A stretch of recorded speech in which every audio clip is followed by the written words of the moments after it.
What is it like being a broadcaster in the UK for people who do not understand the game of football?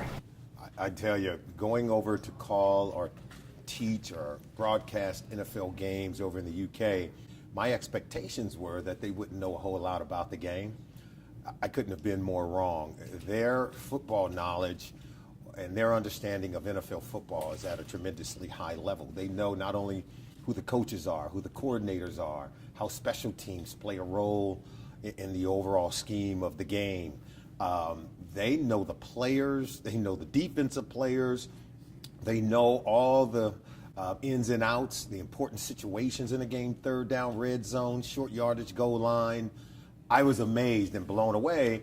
And if you go to a game at Wembley Stadium, you will see all 32 teams represented by the jerseys they're wearing in the stands. they have attached themselves to just about every single team in the league. Yeah. Cool. Next question. So, have you ever heard of anything like the Malcolm Butler situation where a star player just gets benched out of nowhere with no explanation in a game like the Super Bowl? No, never. Particularly if they're not hurt or they weren't hurt during the week. There was no question about their playing ability, about their work habits, or about their availability in terms of their health in the week leading up to the game. In fact, he started in the AFC Championship game, played well in the AFC Championship game against the Jacksonville Jaguars, played well throughout the postseason. So when we didn't see him on the field, everyone was scurrying to try to find something. And you have to understand the Patriots, they pretty much are buttoned up and locked down on any information coming out of there. So we weren't getting anything. And what that does, it leaves things up, to speculation. Well, it must be this, it must be that. And it was very unfortunate. The explanation given by the coach is that we played the players who gave us the best chances of winning. Well, Eric Rowe, he had been drafted by the Philadelphia Eagles. They knew him better than anyone. And he didn't make it in Philadelphia. And you can clearly see their game design. Once they saw Eric Rowe in the game for Malcolm Butler, they went right at him. He did not have the best game. So I think it's very difficult for Bill Belichick to sell to us that Eric Rowe gave them a better chance of winning than Malcolm Butler. What made you study the English literature in the college and go on to journalism? Well, I went into college undecided in terms of my major. I just knew that I was a lover of reading, lover of history, lover of storytelling. Mm-hmm. My English literature professor, my freshman year, liked the way that I wrote. She began to just really nurture me and help me in terms of refining my writing. And then she, as I got into my sophomore year, she says, you really ought to think about going over to the journalism school. And I remember getting over there my junior year, and I remember my first reporting class. It was taught by the dean of our journalism school at the University of Colorado. And I remember writing this paper and called myself doing a report, but I was used to writing the way that we do in the English department, where you write with long prose, right? Mm-hmm. In journalism, you have to write with little short sentences, right? Yeah. It's a different kind of writing. Yep. And I just remember getting that first paper back, and it was just marred with red ink. And she says, Solomon, we don't write like that over here in the journalism department. So it said to me that I had a lot to learn. Cool. So who's been your best friend or best broadcast partner over the years? Ian Eagle. He's one of the most talented people in broadcasting.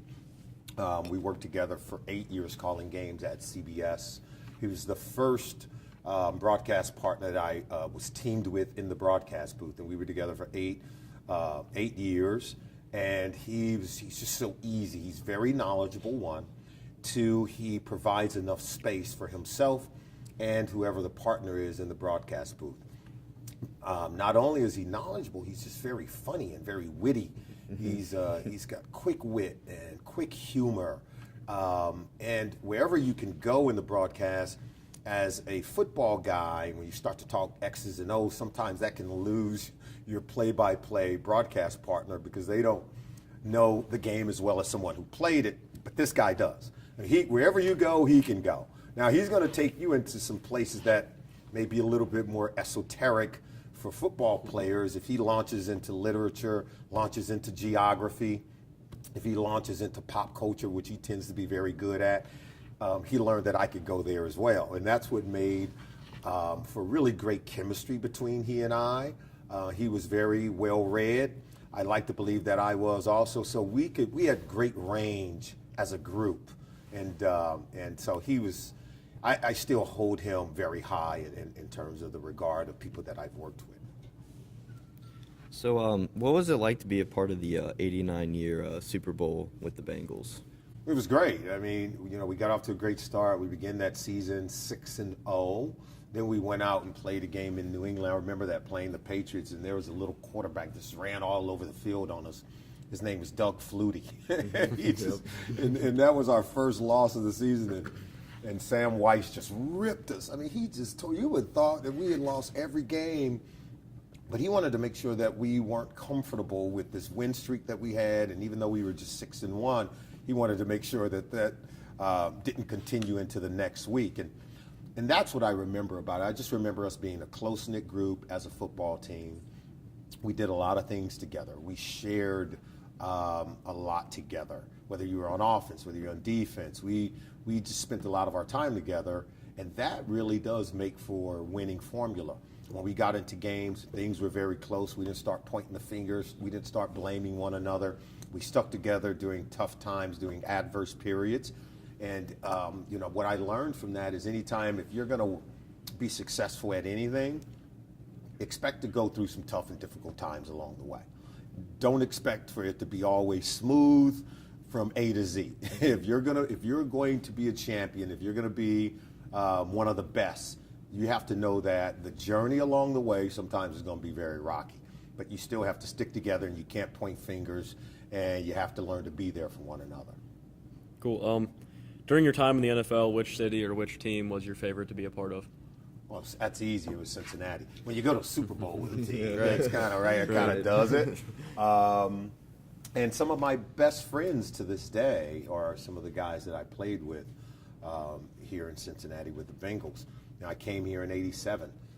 When I went to the scouting combine in Indianapolis, I remember walking into the room. I'm checking in my room, and there was a guy in that room. He was just laughing the entire time. And I just remember, this guy doesn't stop laughing. He's got to be the happiest man alive, It turns out it was Eric Thomas. He and I ended up being drafted to the same team. We went through that week of working out at the scouting combine in Indy. And then when we left, I said, hey, man, whatever team you end up on, I wish you the best of luck. We'll keep in touch. The next thing you know, we get drafted to the same team, and we end up becoming roommates here. And he was the best man at my wedding. We've been friends now for over 30 years. So he, Ickey Woods, and some other guys, I mean, we've been friends for so long. We're like brothers. Mm-hmm. Lastly, for me, how much did receiving the Emmy Award for your sideline reporting for Sunday Night Football mean to you? It meant a lot. Anytime that you go from being an athlete to being a broadcaster, and then you win an award in what is deemed to be your second career, it's almost like a statement saying that you've arrived and that you've achieved a professional level like everyone else in the business, whether you played or not.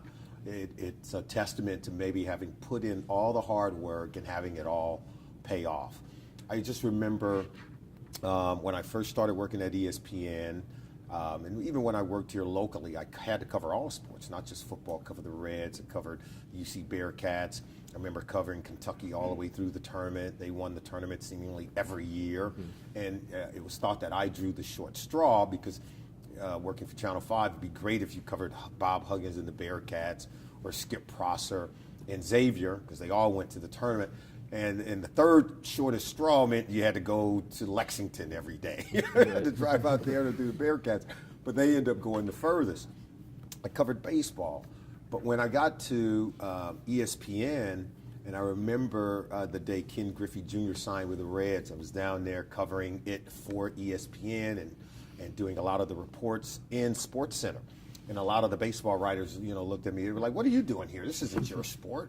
I said, "Well, if covering the sport was a prerequisite, if playing the game was a prerequisite for being able to cover the sport, then all you guys got to leave the room, because you guys didn't play Major League Baseball." But that was a way of them saying, stick to your sport. You can only talk football. So when I won an Emmy, I just felt so much better. That said that, you know what, I earned their respect. I showed the versatility in terms of being able to do the job beyond what is expected of a former player. All right, and now just kind of a mess around question. Name your top 5 people you would have over to like hang out with, just like a couple guys.